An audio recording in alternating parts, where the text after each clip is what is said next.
कल 10,000 नए मामले दर्ज। नीदरलैंड में आज से लगा लॉकडाउन। विश्व स्वास्थ्य संगठन ने कहा ओमिक्रॉन वेरिएंट का संक्रमण हर तीसरे दिन हो रहा है दोगुना।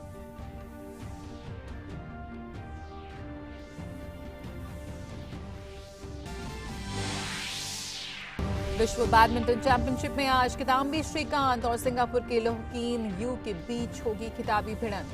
किदाम्बी श्रीकांत ने पुरुष सिंगल्स में जगह बनाकर रचा इतिहास। सेमीफाइनल के कड़े मुकाबले में लक्ष्य सेन को दी थी मात।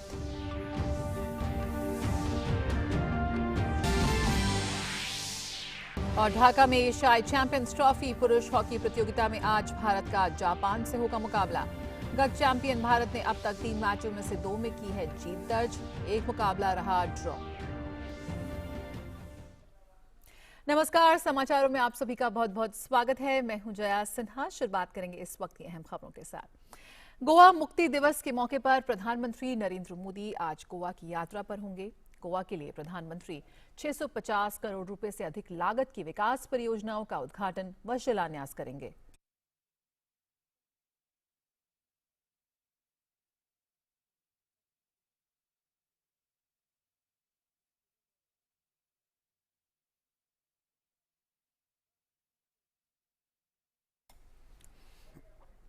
प्रधानमंत्री गोवा चिकित्सा महाविद्यालय में बने सुपर स्पेशलिटी ब्लॉक और न्यू साउथ गोवा जिला अस्पताल का उद्घाटन भी करेंगे।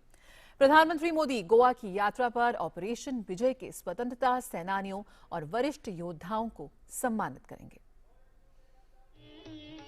साल 1961, तारीख 19 दिसंबर। ये वो तारीख थी जब गोवा पुर्तगालियों के शासन से पूरी तरह से मुक्त हुआ था। तकरीबन 450 सालों बाद गोवा स्वतंत्र हुआ था। साल 1510 से ही पुर्तगालियों का गोवा पर शासन था। एक सैन्य अभियान के तहत भारत की तीनों सेनाओं ने मिलकर ऑपरेशन विजय शुरू किया था और 36 घंटों में गोवा को मुक्त करा लिया गया था। रविवार को प्रधानमंत्री मोदी गोवा की यात्रा पर ऑपरेशन विजय के स्वतंत्रता सेनानियों और वरिष्ठ योद्धाओं को सम्मानित करेंगे। वे डॉक्टर श्यामा प्रसाद मुखर्जी स्टेडियम में दोपहर बाद लगभग 3 बजे गोवा मुक्ति दिवस समारोह में शामिल होंगे। गोवा मुक्ति की जो लड़ाई है वो शुरू हो गई। इस लड़ाई में लगभग 3000 से ज़्यादा लोगों ने भाग लिया। कई लोग जेल में थे, आधा से अधिक लोग जेल में गए, उनको जेल में डाला और बाकी लोग बाहर बॉर्डर में काम करते थे। लेकिन पुर्तगालियों को शांति से यहाँ रहना नहीं मिला। हालांकि अब इस आज़ादी को 60 साल पूरे होने जा रहे हैं और इसी के उपलक्ष्य में गोवा में एक खास कार्यक्रम आयोजित किया गया जिसमें प्रधानमंत्री नरेंद्र मोदी इस कार्यक्रम में सहभागी होंगे। प्रधानमंत्री पुनर्विकसित अगौड़ा किला कारागार संग्रहालय का भी उद्घाटन करेंगे। स्वदेश दर्शन योजना के तहत इसका पुनर्विकास स्वतंत्रता सेनानियों को श्रद्धांजलि देने के लिए 28 करोड़ रुपए से अधिक की लागत से किया गया है। इसके अलावा प्रधानमंत्री स्वास्थ्य सुरक्षा योजना के अंतर्गत गोवा चिकित्सा महाविद्यालय में सुपर स्पेशलिटी ब्लॉक का भी प्रधानमंत्री उद्घाटन करेंगे। इसके निर्माण में 380 करोड़ रुपए से अधिक की लागत आई है। वहीं प्रधानमंत्री चिकित्सा बुनियादी ढांचे के विस्तारीकरण के तहत तकरीबन 220 करोड़ रुपए की लागत से बनाए गए न्यू साउथ गोवा जिला अस्पताल का भी उद्घाटन करेंगे। इसके अलावा प्रधानमंत्री 8.5 करोड़ की लागत से तैयार होने वाले मोपा हवाई अड्डे पर विमानन कौशल विकास केंद्र और 16 करोड़ रुपए की लागत से तैयार होने वाले दोवोरलिम नोवेलिम मडगांव में गैस इंसुलेटेड उपकेंद्र सहित कई विकास परियोजनाओं का उद्घाटन करेंगे। वहीं भारतीय बार काउंसिल ट्रस्ट के विधिक शिक्षा और अनुसंधान के लिए भारतीय अंतर्राष्ट्रीय विश्वविद्यालय की आधारशिला भी रखेंगे। डे बाय डे गोवा के डेवलपमेंट हम गोवा वासी देखते आ रहे हैं, लेकिन एक्चुअल डेवलपमेंट जो स्टार्ट हो गई है वो डबल इंजन की सरकार के वास्ते 2014 से आज तक 8 साल में जितनी हमने डेवलपमेंट की उससे पहले 50 साल में इस तरह की डेवलपमेंट कभी नहीं हुई थी। गोवा को पुर्तगाली शासन से मुक्त कराने वाले भारतीय सशस्त्र बलों की स्मृति में प्रधानमंत्री नरेंद्र मोदी एक विशेष आवरण जारी करेंगे, तो वहीं पीएम मोदी एक विशेष कैंसिलेशन भी जारी करेंगे जिसमें उन 7 वीर नाविकों की गाथा बताई गई है जिन्होंने ऑपरेशन विजय के दौरान अपने प्राणों की आहुति दी थी। प्रधानमंत्री दोपहर करीब 2:30 बजे पणजी के मीरामार में नौकायन परेड और फ्लाई पास्ट में भी शामिल होंगे। सुधाकर दास के साथ ब्यूरो रिपोर्ट, डीडी न्यूज। और गोवा के मुख्यमंत्री doctor Pramod Sawant Goa liberation day पर पणजी में आयोजित एक कार्यक्रम में शामिल हुए। उन्होंने गोवा के लिए लड़ने वाले स्वतंत्रता सेनानियों और सशस्त्र बलों के कर्मियों को श्रद्धांजलि अर्पित की।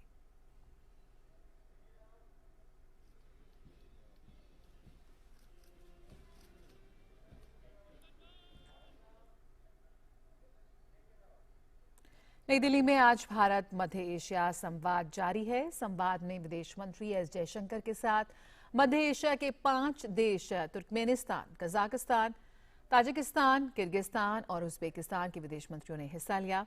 भारत मध्य एशिया संवाद सभी सदस्य देशों की मित्रता, विश्वास और आपसी समझ की भावना का प्रतीक है।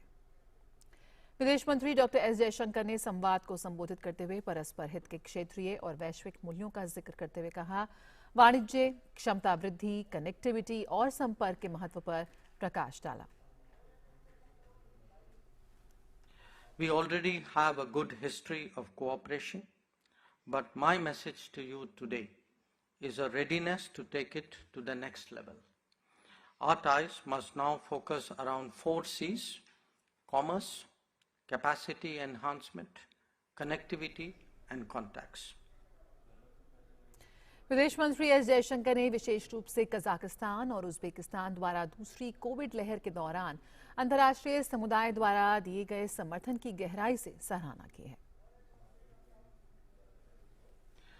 India has been steadfast in its resolve for the fight against COVID-19. We have supplied vaccines to more than 90 countries, including Tajikistan and Uzbekistan. We have also offered the CoWIN platform to assist the vaccination programs of our friendly partners. At the same time, we deeply appreciate the support extended to us by the international community during the second COVID wave, especially from Kazakhstan and Uzbekistan. I would like to express my gratitude to all of you for the great care you took to ensure the welfare of Indian students in your countries during the pandemic. केंद्रीय गृह एवं सहकारिता मंत्री अमित शाह ने CFSL campus में नए भवन का उद्घाटन किया। आज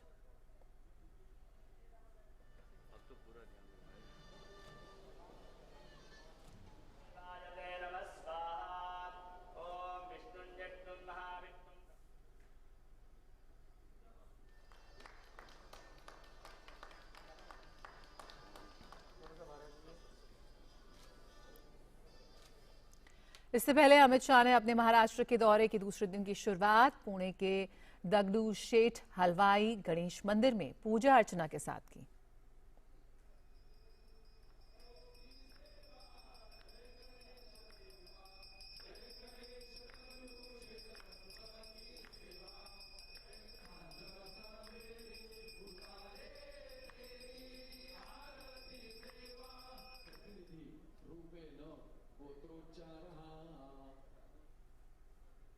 अमित शाह आज पुणे के CFSL हाईटेक लैब का भी उद्घाटन करेंगे। इसके साथ ही अमित शाह NDRF के जवानों के साथ भी मुलाकात करेंगे। साथ ही वैकुंठ मेहता राष्ट्रीय सहकारी प्रबंधन संस्थान के दीक्षांत समारोह में भी वो शामिल होंगे।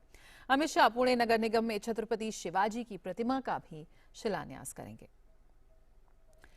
आगामी विधानसभा चुनाव को ध्यान में रखते हुए भारतीय जनता पार्टी आज से उत्तर प्रदेश में जन विश्वास यात्रा की शुरुआत करेगी।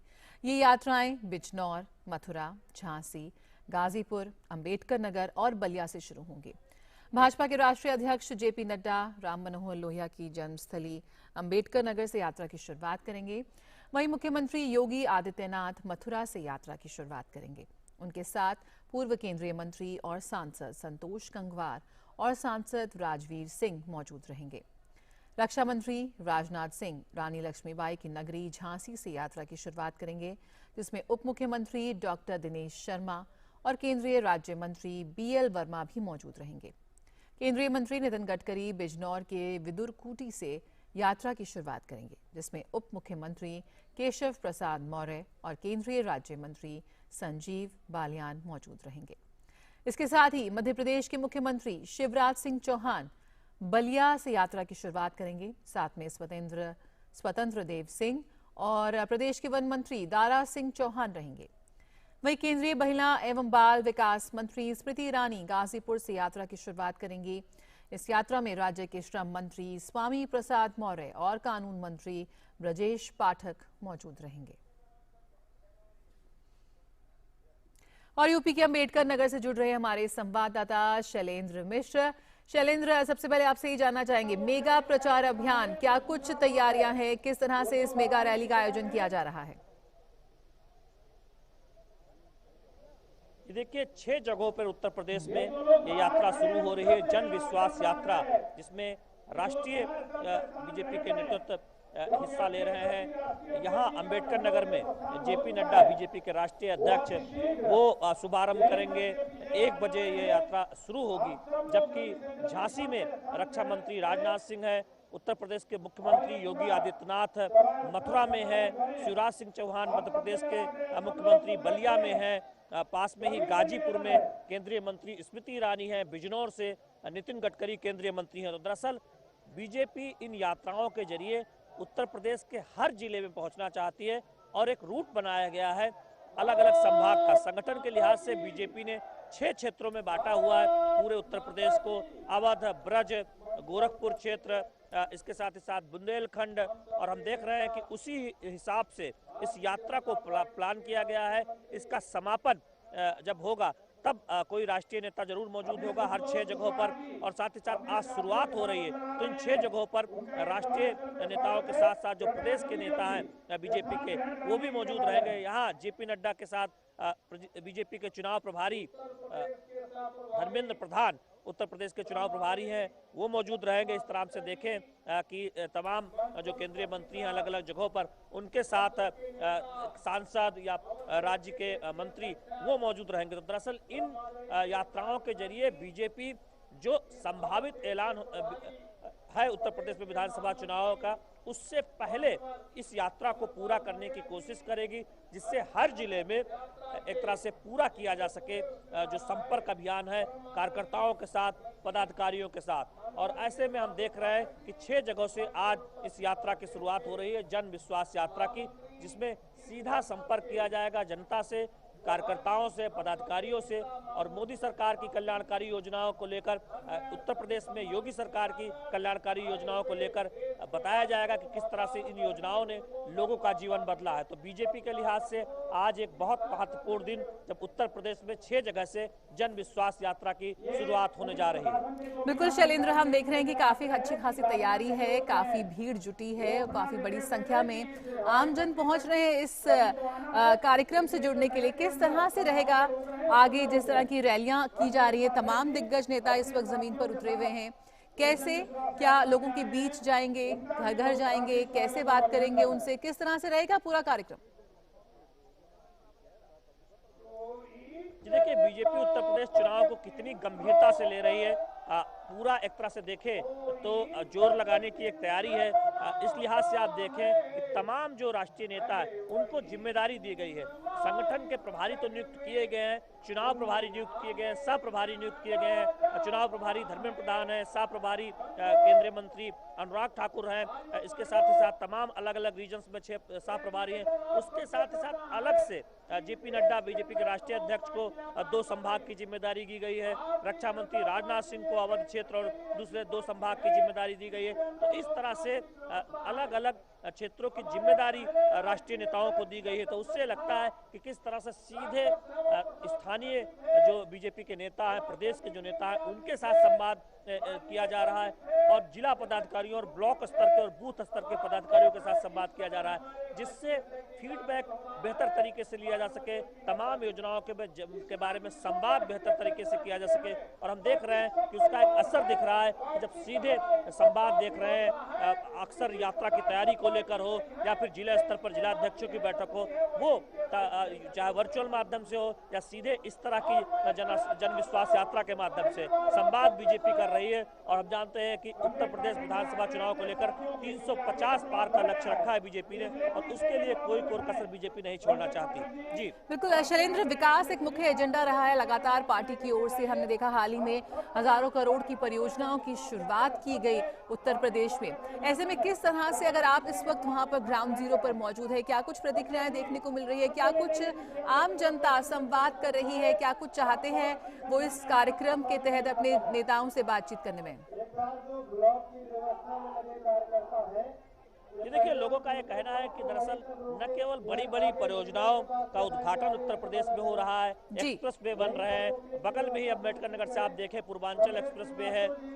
आप अगर वाराणसी जाएं तो किस तरह से काशी में एक विकास की बयार बह रही है, अयोध्या पास में है, वहां पर जो बदलाव है वो दिखाई देता है, राम मंदिर का निर्माण हो रहा है। इसके साथ ही साथ ग्रामीण स्तर पर जो सुविधाएं बेहतर हो रही है, चाहे वो वेलनेस सेंटर हो या फिर गरीबों को मुफ्त अनाज की बात हो, आवास की बात हो या फिर शौचालय देने की बात हो, उन योजनाओं से आम व्यक्ति के जीवन में, गरीबों के जीवन में जो बदलाव आ रहा है, बिल्कुल एक बड़ा फायदा यहाँ पर उन तमाम लोगों को मिल रहा है जो पंक्ति में खड़ा आखिरी व्यक्ति है, उस तक योजनाओं का किस तरह से फायदा पहुंचे, यहाँ पर इस बात का पूरा ध्यान रखा जा रहा है। और एक मेगा प्रचार अभियान की शुरुआत हो रही है जन विश्वास यात्रा की। बहुत बहुत शुक्रिया शैलेंद्र, फिलहाल इस जानकारी के साथ जुड़ने के लिए। आपसे आगे बने रहेंगे और यहाँ पर रुकेंगे एक छोटे से ब्रेक के लिए। आप देखते रहिए समाचार।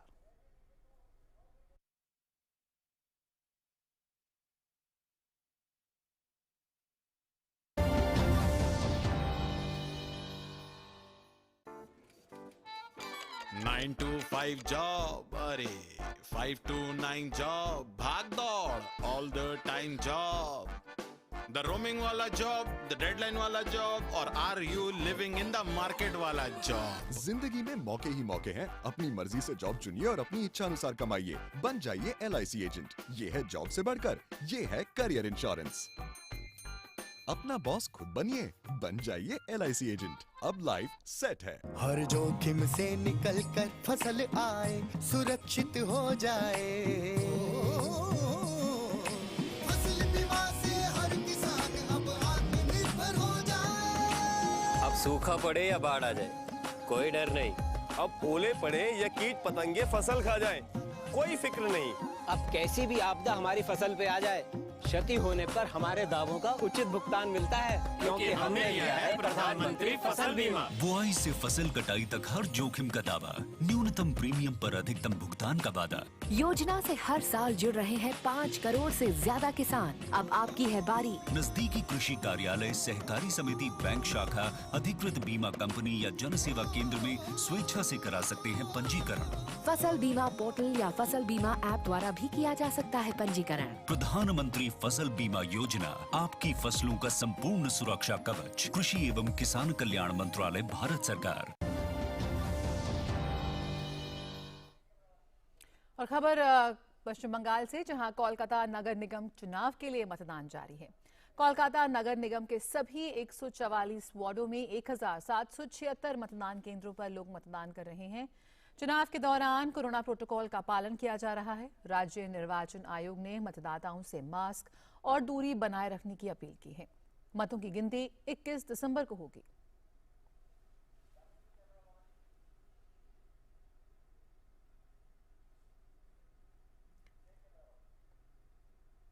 केरल में आज सुबह भाजपा ओबीसी मोर्चा के सचिव रंजीत श्रीनिवासन की हत्या कर दी गई। इससे पहले कल शनिवार देर रात social democratic party of India के नेता KS शान की भी हत्या हुई थी। 12 घंटे के अंदर 2 नेताओं की हत्या के बाद कलेक्टर ने अलापुझा में 2 दिन के लिए धारा 144 लागू कर दी है। वहीं केरल के मुख्यमंत्री पिनाराई विजयन ने अलापुझा में हुई दोनों नेताओं की हत्या की निंदा की है।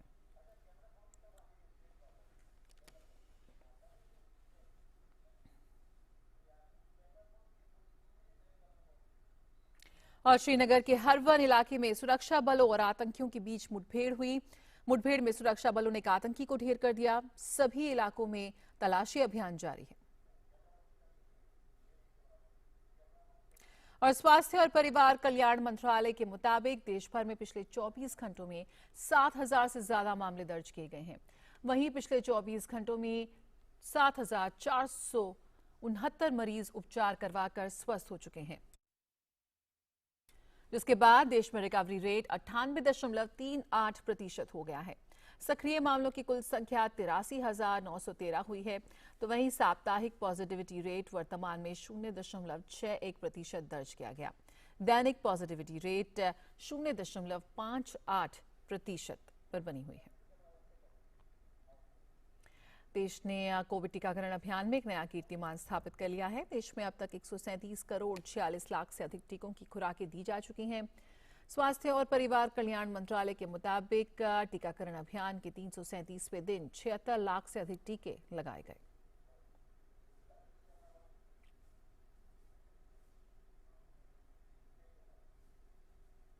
कोरोना वायरस का नया ओमिक्रॉन वेरिएंट ब्रिटेन में कहर बरपा रहा है। शनिवार को ब्रिटेन में ओमिक्रॉन के 10,000 मामले दर्ज किए गए। यही नहीं, ब्रिटेन में कोविड-19 के नए मामलों में भी रिकॉर्ड वृद्धि हुई है। पूरे ब्रिटेन में कल कोविड-19 के 90,418 मामले सामने आए हैं। लंदन में ओमिक्रॉन प्रभावित क्षेत्रों में अस्पताल में भर्ती होने वाले मरीजों की संख्या 3/3 से अधिक हो गई है। और जर्मनी सोमवार आधी रात से ब्रिटेन से आने वाले यात्रियों पर कोविड-19 प्रतिबंध लागू करेगा और देश में प्रवेश करने के लिए कोविड-19 परीक्षण की नेगेटिव रिपोर्ट अनिवार्य होगी। जर्मनी के क्षेत्रीय स्वास्थ्य मंत्रियों ने शनिवार को जर्मनी की सरकार से ब्रिटेन से आने वाले लोगों पर सख्त नियम लागू करने का आग्रह किया था, जहां कोरोना वायरस के ओमिक्रॉन वेरिएंट मामलों में वृद्धि दर्ज की गई है। बैठक में मंत्रियों ने ब्रिटेन को कोविड-19 के उच्च जोखिम वाले देशों की सूची में जोड़ने का आह्वान किया है, जिसका मतलब है कि ब्रिटेन से आने वाले को 2 सप्ताह के कोविड-19 प्रतिबंधों का पालन करना होगा, भले ही उनका टीकाकरण हो चुका हो। जर्मनी में अब तक 67,88,546 लोग कोविड-19 से संक्रमित हो चुके हैं, जबकि अब तक कोविड-19 से 1,08,836 लोगों की मौत हो चुकी है।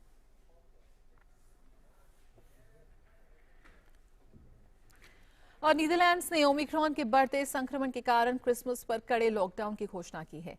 प्रधानमंत्री मार्क रूटे ने कहा है कि नीदरलैंड्स में फिर से लॉकडाउन लगाया जा रहा है, जो ओमिक्रॉन वेरिएंट की वजह से कोविड की 5वीं लहर के कारण जरूरी हो गया है। गैर जरूरी वस्तुओं की दुकानें, बार, जिम, हेयर ड्रेसर और अन्य सार्वजनिक स्थल कम से कम जनवरी के मध्य तक बंद रहेंगे। नए नियमों के तहत लोगों से यथासंभव घरों के अंदर रहने की अपील की गई है। मिलने आने वालों की संख्या भी सख्ती से सीमित की जा रही है। और इस बीच विश्व स्वास्थ्य संगठन ने कहा है कि कोरोना के ओमिक्रॉन वेरिएंट का संक्रमण हर तीसरे दिन दोगुना हो रहा है और ये दर डेल्टा के मुकाबले काफी अधिक है। अब तक 89 देशों में ओमिक्रॉन संक्रमण की पुष्टि हो चुकी है। संगठन ने कहा है कि तेजी से बढ़ते संक्रमण को देखते हुए कुछ शहरों के अस्पतालों में संक्रमितों की संख्या काफी अधिक हो सकती है। संगठन के अनुसार ओमिक्रॉन संक्रमण उन देशों में भी तेजी से फैल रहा है जहां कोविड टीकाकरण की दर काफी अधिक है, अथवा जहां की अधिक जो संख्या की आबादी है कोविड से पहले दौर से उबर चुकी है। दक्षिण पूर्व एशिया के 7 देशों में ओमिक्रॉन संक्रमण की पुष्टि हो चुकी है। इसे देखते हुए विश्व स्वास्थ्य संगठन की क्षेत्रीय निदेशक डॉक्टर पूनम खेत्रपाल सिंह ने कहा कि इसका प्रसार रोकने के लिए सार्वजनिक स्वास्थ्य सुविधाओं को बेहतर बनाने को प्राथमिकता देनी होगी और सामाजिक उपायों को प्रभावी ढंग से लागू करना आवश्यक है।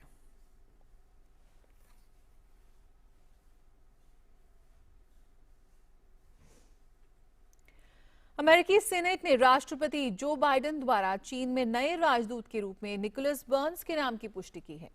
निकोलस बर्न्स ने डेमोक्रेटिक और रिपब्लिकन दोनों राष्ट्रपतियों के अधीन काम किया है। वर्तमान में बर्न्स हार्वर्ड यूनिवर्सिटी के कैनेडी स्कूल ऑफ गवर्नमेंट में practice of diplomacy and international relations के प्रोफेसर हैं। उन्होंने चीन के प्रवक्ता के तौर पर भी अमेरिका में सेवाएं दी हैं।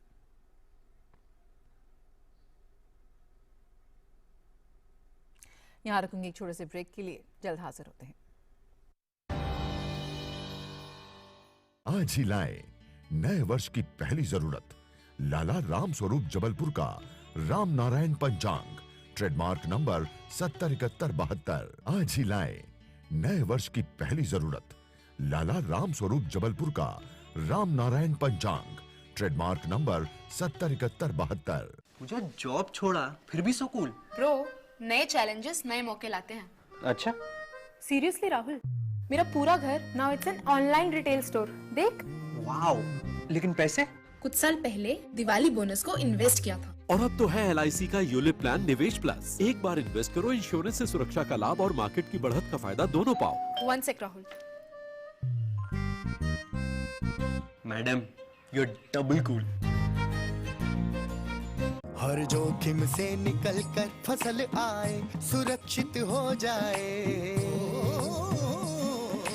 फसल बीमा से हर किसान अब आत्मनिर्भर हो जाए। अब सूखा पड़े या बाढ़ आ जाए, कोई डर नहीं। अब ओले पड़े या कीट पतंगे फसल खा जाए, कोई फिक्र नहीं। अब कैसी भी आपदा हमारी फसल पे आ जाए, क्षति होने पर हमारे दावों का उचित भुगतान मिलता है, क्योंकि हमने लिया है प्रधानमंत्री फसल बीमा। बुआई से फसल कटाई तक हर जोखिम का दावा, न्यूनतम प्रीमियम पर अधिकतम भुगतान का वादा। योजना से हर साल जुड़ रहे हैं 5 करोड़ से ज्यादा किसान। अब आपकी है बारी। नजदीकी कृषि कार्यालय, सहकारी समिति, बैंक शाखा, अधिकृत बीमा कंपनी या जन सेवा केंद्र में स्वेच्छा से करा सकते हैं पंजीकरण। फसल बीमा पोर्टल या फसल बीमा ऐप द्वारा भी किया जा सकता है पंजीकरण। प्रधानमंत्री फसल बीमा योजना, आपकी फसलों का संपूर्ण सुरक्षा कवच। कृषि एवं किसान कल्याण मंत्रालय, भारत सरकार।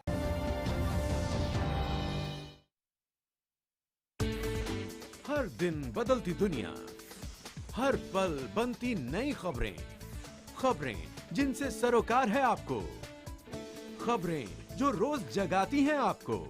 ताजा और वास्तविक समाचारों से दिन की सही शुरुआत डीडी न्यूज के साथ।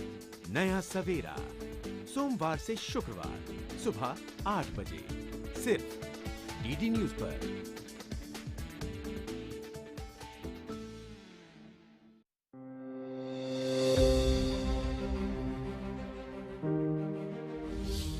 हिंदुस्तान एक ऐसा मुल्क है, अनेक प्रकार के लोग रहते हैं, बहुत से अलग अलग मजहब है, अलग अलग जाति है और अलग अलग हमारा पोशाक है, अलग अलग हमारी जबान है।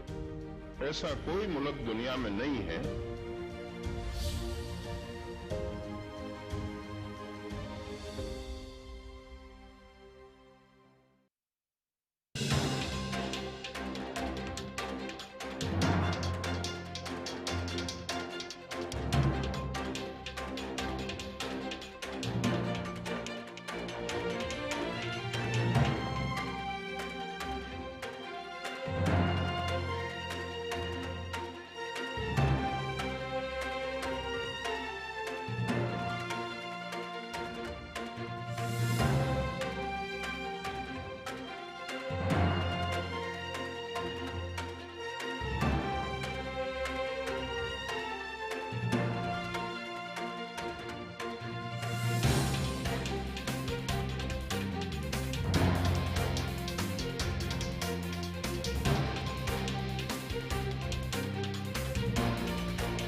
नए जमाने की नई तस्वीर। अब छत पर लगे टीवी एंटेना को कहो गुड बाय सदा के लिए। समय के साथ बदलें, आगे बढ़ें। ले आए आज ही दूरदर्शन का डीडी फ्री डिश। इसमें है आपके पसंदीदा 100 से ज्यादा टीवी चैनल्स। इसके अलावा 51 एजुकेशनल यानी पढ़ाई लिखाई वाले चैनल्स और 48 रेडियो चैनल्स। और तो और सेट टॉप बॉक्स लगवाने के बाद कोई खर्चा नहीं, बिल्कुल नहीं। डिजिटल क्रांति की ओर एक कदम और आपका डीडी फ्री डिश। ब्रेक के बाद स्वागत है। खबर मलेशिया से। मलेशिया में मूसलाधार बारिश के कारण आई बाढ़ से 11,000 से अधिक लोगों के जीवन पर प्रभाव पड़ा है। बाढ़ के कारण दर्जनों सड़कों को बंद करना पड़ा है। मलेशिया के प्रधानमंत्री ने कहा कि बाढ़ से प्रभावित लोगों को सुरक्षित स्थान पर पहुंचाने के लिए 66,000 से अधिक बचाव कर्मी पूरी मुस्तैदी के साथ तैनात हैं। वहीं मौसम विभाग ने कई क्षेत्रों में आज भारी बारिश की संभावना जताई है।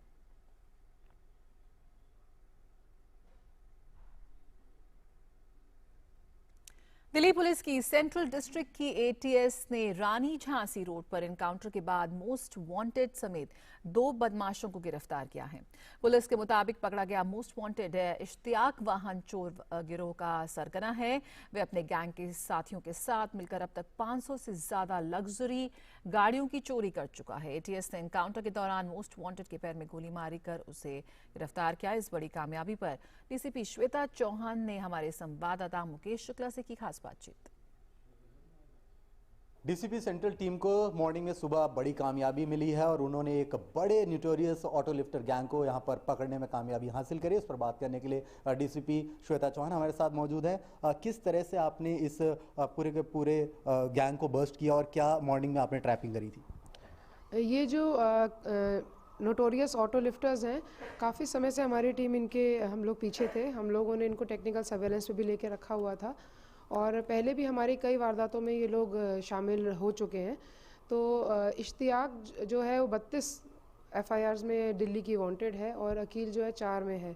उसके अलावा हमारे यहाँ राजेंद्र नगर से इन्होंने फॉर्चूनर गाड़ी एक कार जैकिंग करके ये लोग लेके गए थे और पहले भी हमारा इनसे एक बार मुठभेड़ हो चुकी है जिसमें कि हमने इनके ग्रुप के कुछ लोगों को अरेस्ट किया था, लेकिन ये दोनों भाग निकले थे।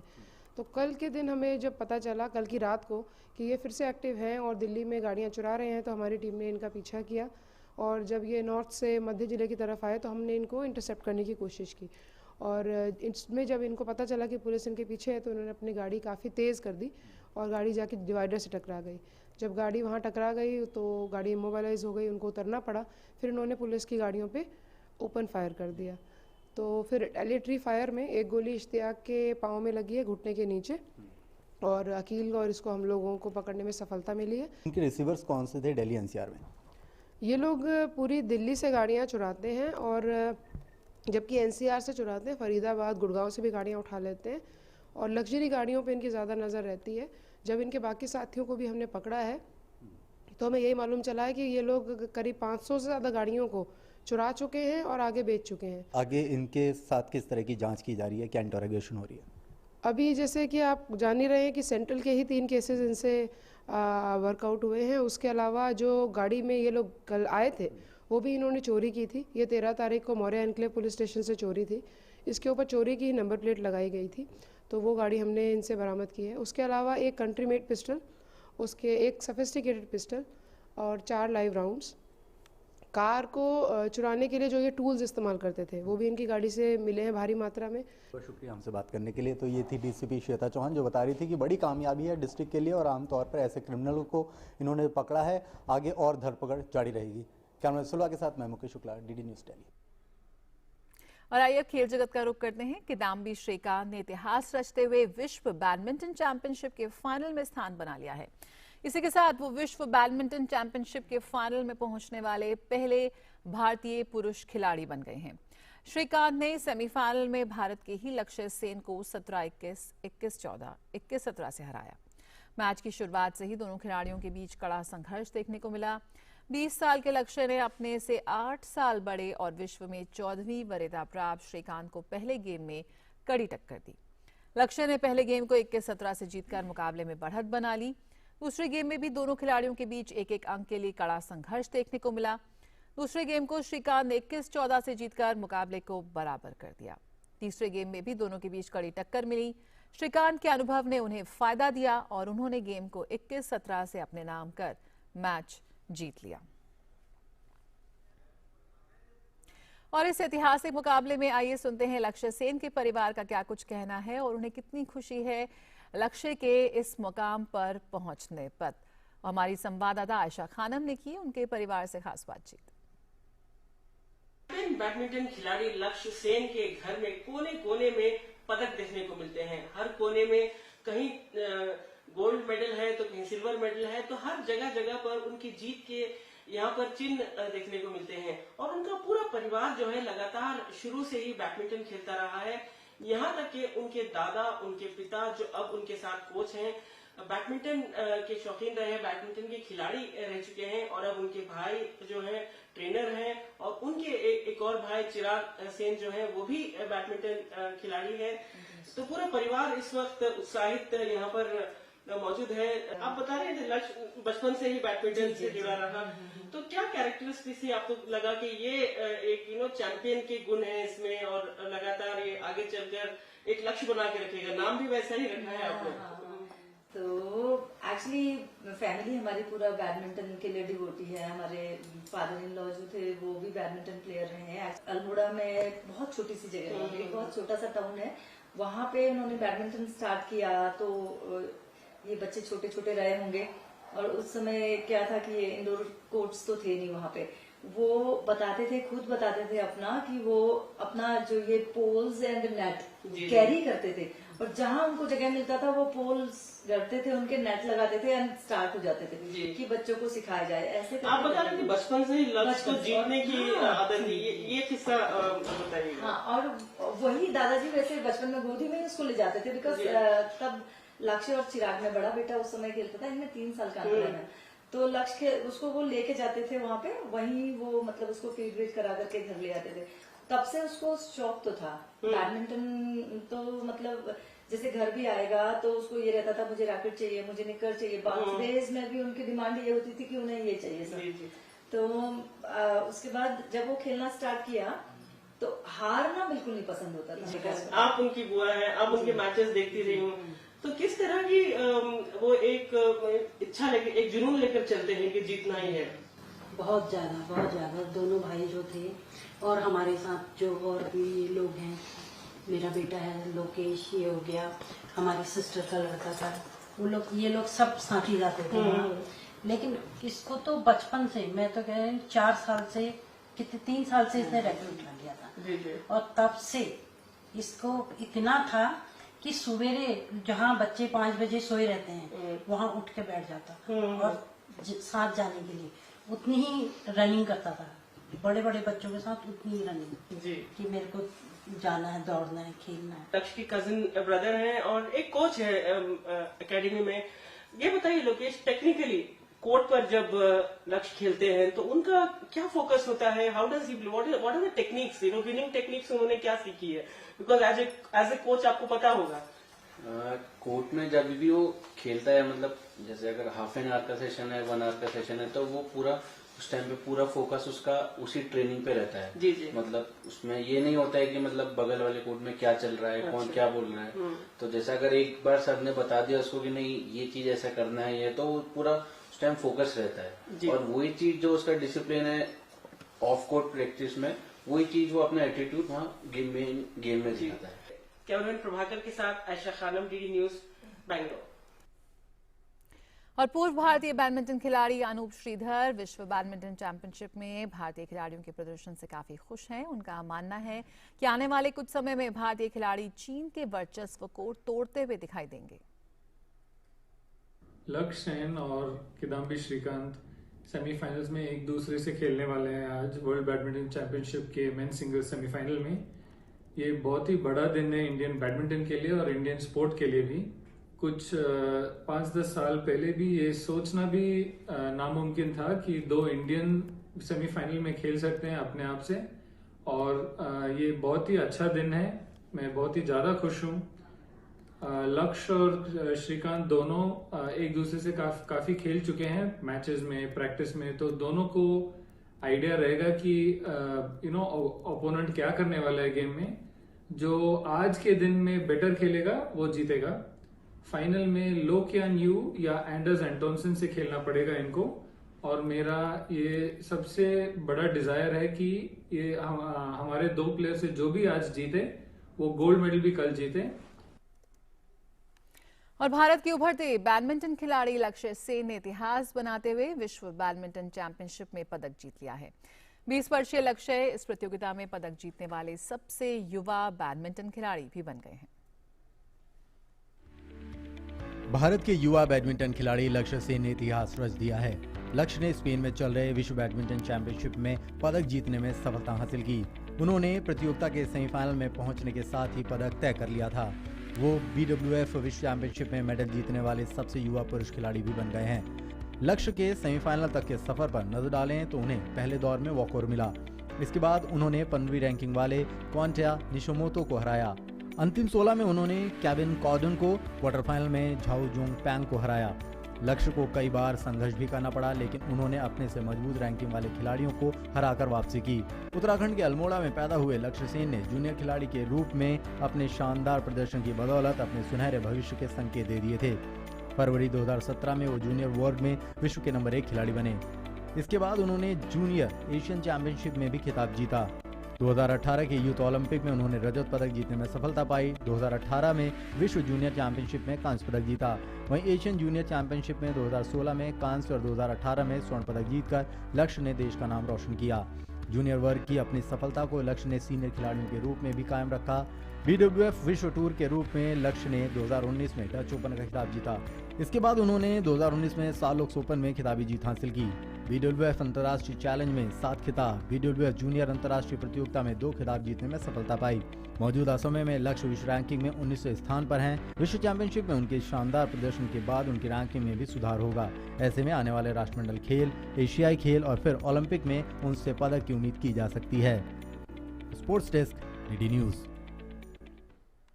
ढाका में एशियाई चैंपियंस ट्रॉफी पुरुष हॉकी टूर्नामेंट में आज फाइनल राउंड रॉबिन मैच में गत चैंपियन भारत का मुकाबला जापान से होगा। ओलंपिक कांस्य पदक विजेता भारत चैंपियंस ट्रॉफी में अपना खिताब बरकरार रखने के अभियान में अब तक 3 मैचों में 2 में जीत दर्ज कर चुका है और 1 मैच ड्रॉ हुआ है। ऐतिहासिक ओलंपिक अभियान के बाद अपना पहला टूर्नामेंट खेलते हुए भारत को पहले मैच में कोरिया ने 2-2 से ड्रॉ कर रोक लगा दिया था। बाद में भारत ने मेजबान बांग्लादेश को 9-0 से कड़ी शिकस्त दी। शुक्रवार को भारतीय टीम ने कट्टर प्रतिद्वंदी पाकिस्तान को 3-1 से हराया था। इसके साथ भारत 7 अंकों के साथ अंक तालिका में सबसे ऊपर है। उसके बाद 5 अंक लेकर कोरिया, 2 अंक लेकर जापान और 1 अंक लेकर पाकिस्तान है। रुकेंगे एक छोटे से ब्रेक के लिए, जल्द हाजिर होते हैं।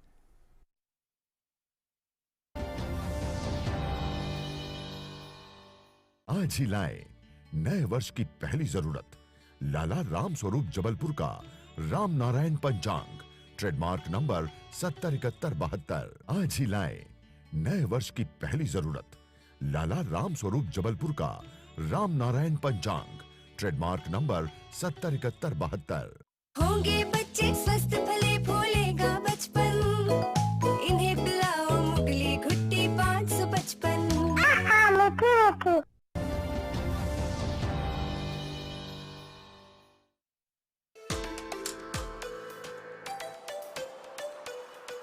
नई रिलीज फिल्मों से क्लासिक फिल्मों की कहानियों तक,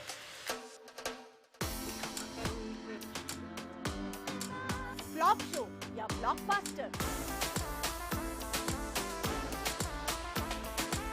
चर्चा, परिचर्चा या अवार्ड फंक्शन,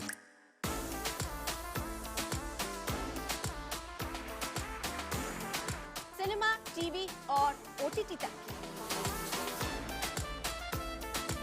सपनीली किस्सों की चमकीली दुनिया, सिनेमा की दुनिया। अब बड़े में लिखा होगा मेड इन इंडिया। देखिए मेरे साथ सिर्फ DD न्यूज पर।